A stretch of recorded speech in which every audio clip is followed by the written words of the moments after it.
Mengamati gerak seismonasti, niktinasti, dan geotropisme negatif pada tumbuhan.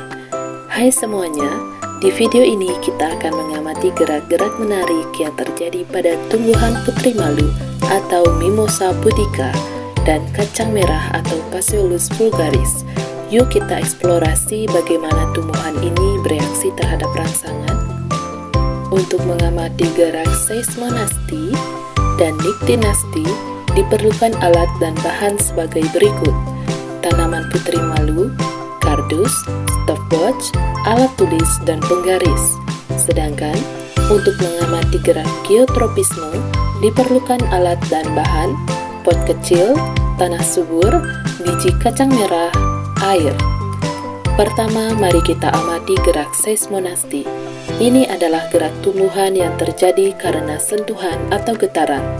Mari kita lakukan percobaan dengan menyentuh putri malu dengan 3 jenis sentuhan. Pertama, dengan sentuhan halus. Ketika diukur dengan stopwatch, perlu waktu 4 menit 20 detik untuk mekar kembali. Selanjutnya, sentuhan sedang. Pada daun putri malu, membutuhkan waktu 5 menit 28 detik untuk mekar kembali. Dan terakhir, dengan sentuhan kasar, secara cepat semua daun putri malu menguncup dan membutuhkan waktu 6 menit 18 detik untuk mekar kembali. Ketika kita menyentuh daunnya, daun akan segera mengatup. Ini adalah mekanisme pertahanan untuk menghindari gangguan seperti dari serangga atau hewan lain.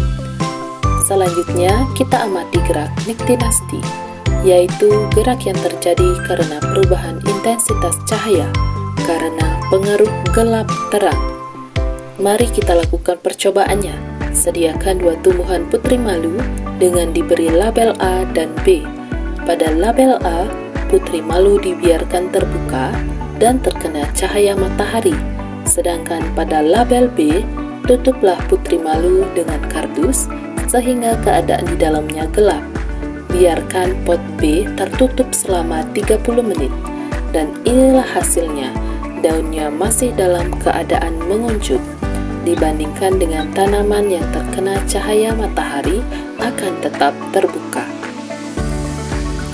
Dan terakhir, kita akan melihat contoh geotropisme negatif, yaitu gerak bagian tumbuhan yang tumbuh menjauhi tanah. Dengan menggunakan percobaan menanam biji kacang merah di dalam masing-masing pot A dan B, pot A dibiarkan berdiri sedangkan pot B dimiringkan. Kita amati setiap minggunya, dan inilah tanaman yang dari berkecambah setelah 2 minggu sudah memperlihatkan perbedaan antara pot A dan B, di mana tanaman di pot A akan tetap berdiri menuju arah datangnya sinar, sedangkan tanaman di pot B akan melengkung menjauhi tanah dan menuju sumber cahaya. Inilah yang dinamakan gerak geotropisme negatif. Ini adalah bentuk adaptasi tumbuhan untuk tetap mendapat cahaya matahari.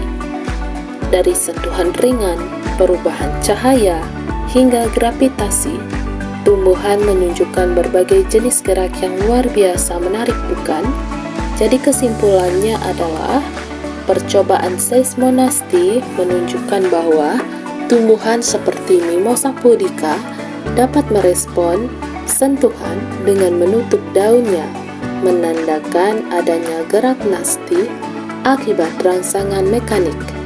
Niktinasti diamati melalui gerakan menutupnya daun pada kondisi gelap yang dipengaruhi oleh perubahan cahaya dan ritme sirkadian tumbuhan.